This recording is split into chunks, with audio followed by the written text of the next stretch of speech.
Yeah, so guys, welcome back to another video. This is a very interesting one to say the least. The title is 5 Disturbing 911 or 999 Calls Made by Killers. And yeah, it's definitely going to be quite a graphic sort of listen. So if you are quite like sensitive to certain things, I'd probably say don't watch this reaction. I mean, I'm not the best at this kind of stuff, but the intrigue is always there. So I guess that's why I'm watching this, like the psycho I am. But I just hope there's no like jump scares or anything. I'm sure it's YouTube. Oh, I'm not sure. I know it's YouTube, so I'm sure there's a limit to what they can have on here, right? Like they're not gonna have like people on call and then someone shoots or something. I pray that's the case, because I would absolutely hate for that to be on, just to react to it. But yeah, I mean, I'm assuming with the YouTube sort of guidelines, that sort of stuff won't be on here. But I'm still sure there'll be some very chilling things, but again, we'll just have to see, right? But hopefully you go on to enjoy this as much as you can.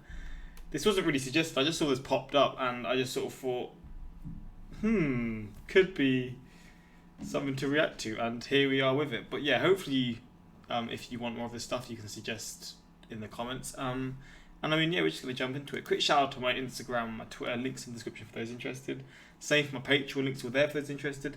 I was going to do a Patreon video today, but I had a lot of stuff to do. Like my previous video you saw, I was very busy, so I was in the rush there. I've just got back, so that's good. But yeah, we're going to get into this. Hopefully you're going to join, yeah. I've repeated myself about 10 times, so warning, the following content may contain elements that are not suitable for some. There we go.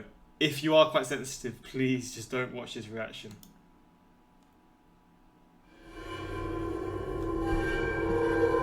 It's YouTube, so I'm assuming it can't be too like much of a mess. From a teenager who confessed to a double murder to a serial killer who called 911 many times. Today, Fact Faction looks at 5 killers' disturbing calls to emergency services. I think there might be voice notes or like subtitles.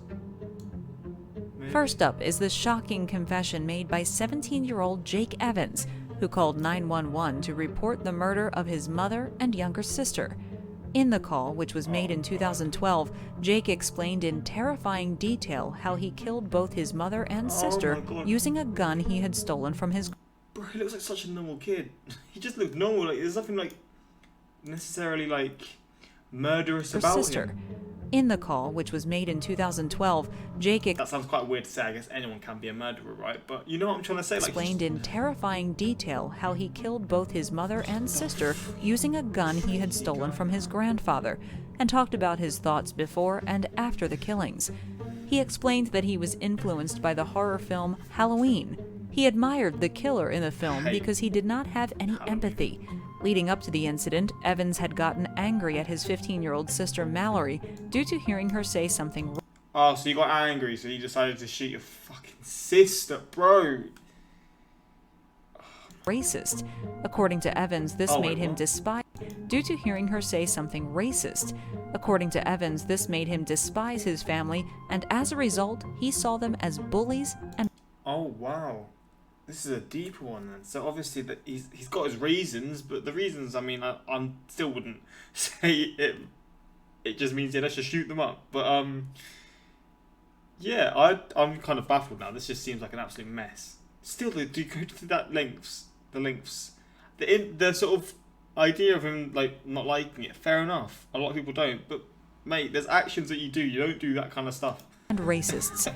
In his full 4-page confession, Jake also explained that he was planning on killing his grandparents who lived opposite his house, as well as his older sister, but had second thoughts after the murders.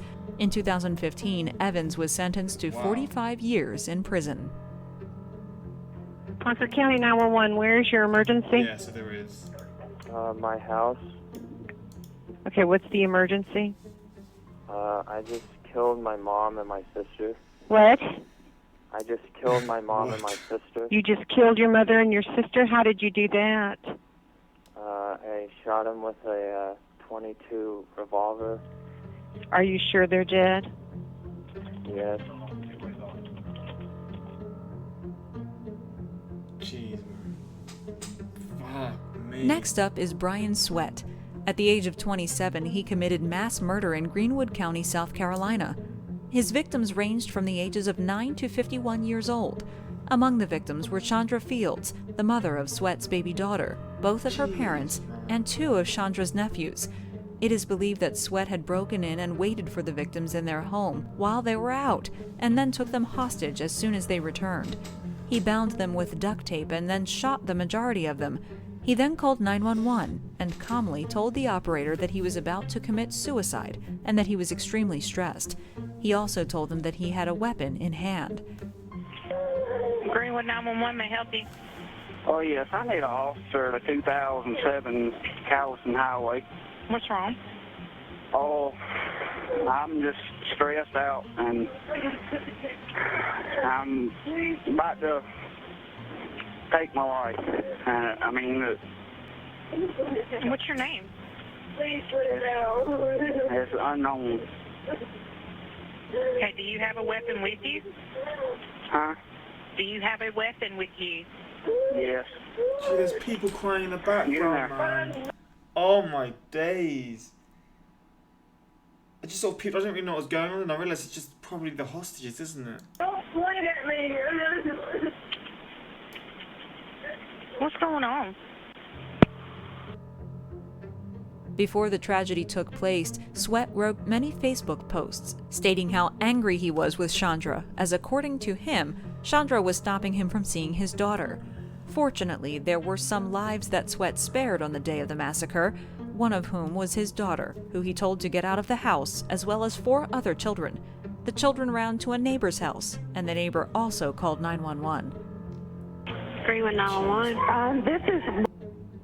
Yes. I live at 2. What's going on? I just got 4 kids out my door that says that somebody just killed their mama. Wait a minute. Locked in this house. Look, I need at 20. She's got 4 kids there saying somebody just killed their mother. Sweat had a long history of violence and had previously been charged with assault. On the day he decided to take many people's lives, he was actually due in court for a burglary charge, and there was a possibility of him going to prison for 30 years. After shooting the 5 family members, Sweat turned the gun on himself. Flipping hell, man. That's just numbered. There's just 2. There's 3 more. Dale Cregan was well known in his hometown of Manchester as a hard man and was... This guy looks familiar. I feel like I've seen a video on his case. Maybe. Doesn't he like... I don't know, actually. He looks familiar. I feel like maybe I just know of him from, like, a certain video here or there, but I didn't know there was a video on his was a notorious maybe I will drug dealer, making up to £20,000 a week. He enjoyed traveling and would always fly business class, even though he officially classed himself as a plasterer. While in Thailand, Cregan lost his left eye after getting into a fight. Back in England in May 2012, the 29-year-old got into another fight in a pub and ended up shooting and killing 23-year-old Mark Short. During the incident, Cregan also attempted to kill 3 other men. 2.5 months later, Dale Cregan traveled to Mark Short's 46-year-old father's house and murdered him in the same fashion before throwing a hand grenade at his body. After being on the run for some time, on September 18, 2012, Cregan murdered 2 female police officers by shooting them at least 8 times each and throwing an M75 hand grenade at them. In order to get the police to his house, he had made a hoax call to 999 and made up a story of an attempted burglary. On the phone, Cregan provided the phone operator with in-depth detail about the criminal and told them where the supposed criminal had fled to, and even made a joke. What is really disturbing about this phone conversation is how he calmly told the operator that he would be waiting for the police. Police emergency. Someone just threw a big concrete slab through my back window and ran off. Of the house or a car? What are we talking? No, sorry, my back window in the house. In the house. What's the address there, please? 30 Abbey Gardens, Mosham. Did you see them? Seen one, yeah. You know them? No, I don't know. Okay. Do you know why they've done it? I haven't got a clue. Okay. So it's all one person running off, yeah? Yeah. Which way have they ran? What direction? Ran there. There's a field at the back, and I've just seen them running over the field. I can point it out to the officer. Your name, please? Adam. What's your second name, Adam? Archery. Right, I'll get an officer up there, have a look round, see if they can see anybody similar, and then they'll come and see you. All right, Adam? How long would it take? Do you know roughly? I know that it's not that serious. But... Well, because it's just happened, it's gone in on the priority, so that's within the hour, certainly. But okay. They'll try and get up there as soon as, if there's a possibility he's still knocking about. All right then, thanks very much. Okay. I'll wait. I'll be waiting. All right, Adam. All right, Bye-bye. bye. Bye-bye. Once the police officers arrived at the house in Greater Manchester, Cregan opened the door and immediately began shooting at the officers, who unfortunately did not have a chance to react.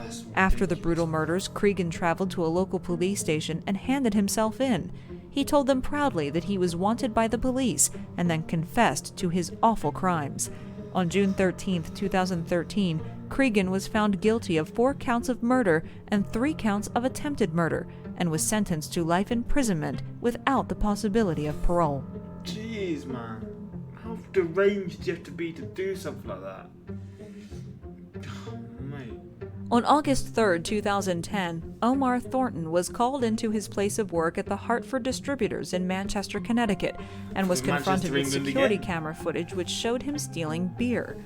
The 34-year-old was a delivery driver for the distributors, and because of the theft was given the options of either resigning from the company or being fired. Thornton decided to sign the resignation papers. Shortly after the signing, and without warning, Thornton pulled out 2 semi-automatic pistols which he had been concealing in his bag and opened fire. In a matter of minutes, he had murdered 8 employees and seriously injured 2 others. After the shooting was over, Omar locked himself in an office and called his mother and informed her of the massacre.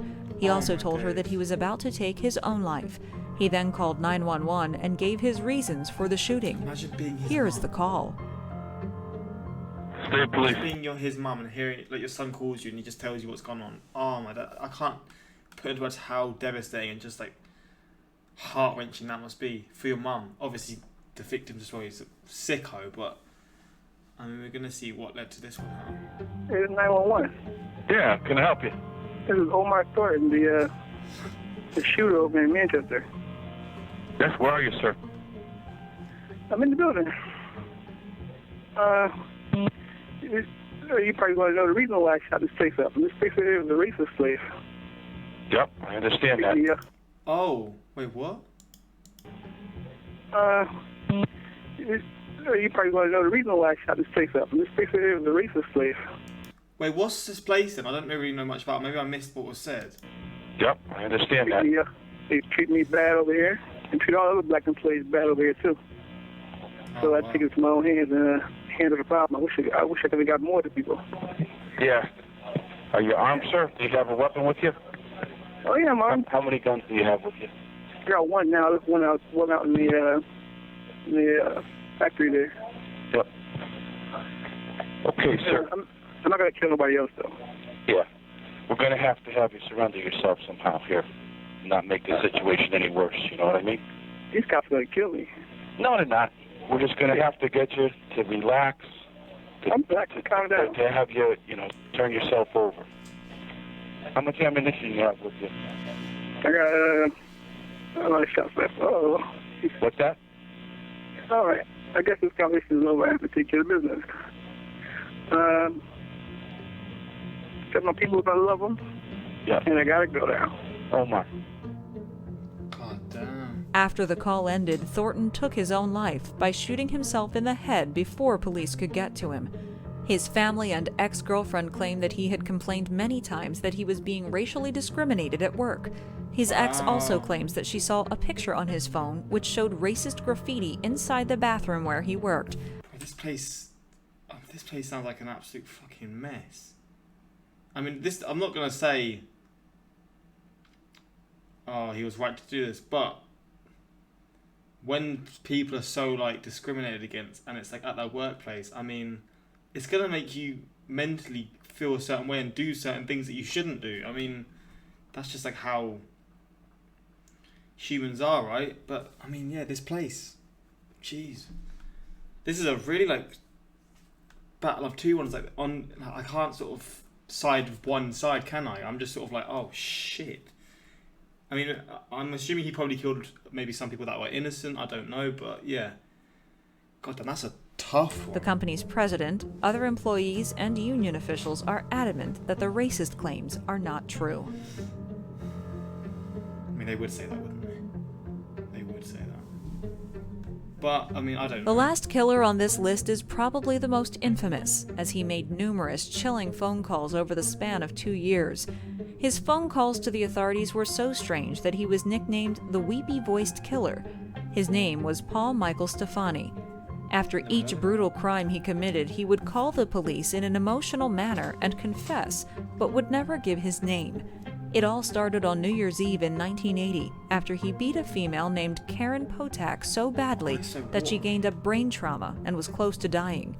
The 21-year-old was walking home from a New Year's party late at night in Minneapolis when she was brutally attacked with a tire iron. Stefani then called 911 and informed the police where the woman was. Yes, please, this is an emergency. Please send a squad to Pierce Butler Road, Molenberg Manufacturing Company, machine shop. Please, there's an ambulance too. There's a girl hurt there. Can you tell me what happened to her? Just hurry, she's laying on the ground in the back by the railroad tracks, by the edge here. Hurry. What's the address? I don't know. Who are you? What the fuck? Police found Karen, and she was taken to the hospital with severe injuries but survived the attack. Stefani's next victim was 18-year-old Kimberly Compton. Kimberly accepted a ride from Stefani in June 1981 after meeting him in a... I'll never understand why people ever accept rides from anyone, man. I mean, I just don't understand it. I guess it's just naive young people, isn't it? But someone who's a young person myself, I just don't understand how. But again, it's men. It's usually, I guess it's usually women who are like sort of offered the rides, which then end up leading to things like this sometimes. And I mean, yeah, man, it's a tough one. But I just don't know how you could accept a ride from someone you don't know. But again, I don't know the circumstances. a diner. Using an ice pick, Stefani stabbed the teenager 61 times and then once again called 911 and confessed. This guy is evil. I mean, Finally, I just stabbed somebody with an ice pick. I can't stop myself. I keep killing somebody. 2 days later, Stefani called back and apologized for the murder and claimed that he would turn himself in. However, he never did. 8 days after killing Kimberly, the Weepy Voice Killer called 911 and yet again apologized. Don't talk, just listen. I'm sorry what I did to Compton. I couldn't help it. Don't know why I had to stab her. I am so upset about it. I keep getting drunk every night. I can't believe it. It's just like a big dream. I can't think of being locked up. If I get locked up, I'll kill myself. I'd rather kill myself than get locked up. I'll try not to kill anybody else. gee, what? In 1982, Stefani murdered another woman, Kathleen Greening, by drowning her in her bathtub, but this time did not call to confess the crime. Later that year, Barbara Simons was stabbed over 100 times and her body was found in a Minneapolis river. 2 days later, police received this call. Please don't talk, just listen. I'm sorry. Bro, living in Minneapolis at this time must have been so damn scary with this guy just doing what he I does. killed that girl. I stabbed her 40 times. Kimberly Compton was the first one. Oh, my faith. I don't know what's the matter with me. I'm sick. I'm going to kill myself, I think. Where are you? I'm just going to... If somebody dies with a red shirt on, it's me. I killed both of them. I'm sorry. I'll never make it to heaven. Calm down. Stefani's final victim was a 21-year-old prostitute named Denise Williams. Stefani picked her up and took her to his apartment to have sex. After leaving the apartment, instead of dropping the young woman back at the red light district as he had promised, Stefani drove down a dark and secluded road and brutally attacked her with a screwdriver. He stabbed her multiple times. Fortunately, Denise was able to strike him in the head with a glass bottle and managed to get away. As a result, Stefani was bleeding pretty badly, so he decided to call for medical help. Investigators recognized his voice and were able to link this call to the attack on Denise Williams, and Stefani was arrested. Investigators were then also able to link Stefani to the murder of Barbara Simons, and in 19... This girl, man, she's done it all, man. Go on. That's nuts. All from that, he got found out. Who knows how many more people he would have killed if it wasn't for that. He was given a 40-year sentence. A 40-year sentence. Just give him life without the opportunity of anything. Like, I don't know why. I mean, isn't 40 years considered life? But just give him the jail sentence until he dies, man. After many years in prison, in 1997, Paul Stefani confessed to all of his crimes, and police were able to officially link him to the weepy-voiced killer calls. Paul Stefani died in prison in 1998 after suffering from skin cancer. Jeez, what a sick... Thanks for watching this video. If you have a suggestion for another video, then please leave it in the comments below. God damn, this video was very dark. Very dark. Jake, I just killed my mum and my sister. Officer, what? Are you sure they're dead? Be right back, let me just check. Guy, I killed my mum and my sister. Operator, what? The scary thing is that you've probably already walked past a serial killer or even talked to one. See, I think about this stuff every day, man. Like, I just think about this stuff every day. You walk past people, you just don't know what they're like. There's probably some... Like, there definitely is just people that you've walked past that have done the most messed up things. Whether it's murder or just whatever it is. And you have no idea. Scary fact is someone in the comment section might be a killer. Someone watching this video might be one. I mean, you just don't know. There probably is. Hey, let me know in the comments if you've killed someone. Okay, that's a bit insensitive of me to ask. But I'm sure there is, man. That's the most messed up thing about it. I need to stop watching these kinds of videos at 3 AM in the dark. I feel that. But yeah, hopefully you enjoyed this reaction again. I'm always down to do these ones as long as they're not too graphic. But yeah, I mean, this was very, very dark. And I mean, yeah, man, there's some real sickos out there. But yeah, until next time, like, subscribe, and peace.